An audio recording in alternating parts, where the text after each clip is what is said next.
ቀደሚያቸዋለሁ ብቻ እኔ ሁሉንም ነገር ልጁ ሲወለድ ነው መቀበል ሁሉንም ነገር። ኧረ እና ይሄን ላትቀበል ነው እኔ ይዤ የመጣሁት እቺን ይዣት እሄዳለሁ። እሱን ነው ያዘው። ይሄን ላይ መስጣታለሁ። ይሄ ደግሞ ወንድ ከሆነ አይ ያው ስወልደው ማስብለት ይመስለኛል። አሁን እንደማወራው አይሆንም። እሺ እንዳታስብ። እኔ በጣም ሕፃን ልጅ ሴት ልጅ እንዲኖረኝ ነው የምፈልገው።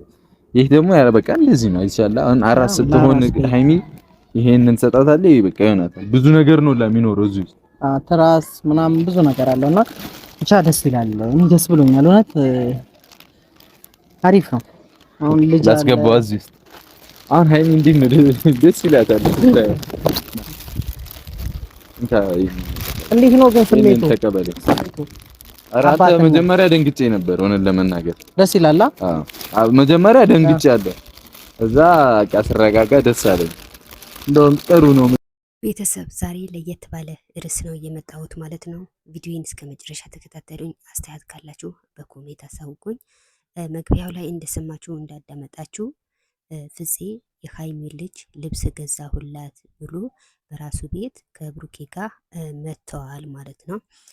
ጥሩ ነገር አድርጎ ነበረ፣ ግን አንድ ነገር ተሳስተዋል ማለት ነው። እሱም ምንድን ነው ካላችሁ ደግሞ ብሩኬን ቀርቦ ሃይሚ ማስቀረት አልነበረበትም። ሃይሚና ብሩኬ አንድ ላይ ማቅረብ ነበረበት እንጂ ሃይሚን አስቀርቶ ብሩኬን ማቅረብ አልነበረበትም። ሲቀጥልም ደግሞ መለያየትም አልነበረባቸውም እና ብሩኬ በጣም ደስ ብሎኛል ብሎ እንዳያችሁ የብሩኬና የሃይሚ ልጅ ልብስ ገዝተዋል። ብዙዎቻችሁም በጣም ደስ ብሏቸዋል። ግን የብዙዎቻችሁ ጥያቄ ግን ሃይሚ መኖር ነበረባት ለምን ለየሃት በማለት ብዙዎቻችሁ ቅር አላችሁ። ግን እውነት ነው ሃይሚና ብሩኬ መለየት አልነበረባቸው።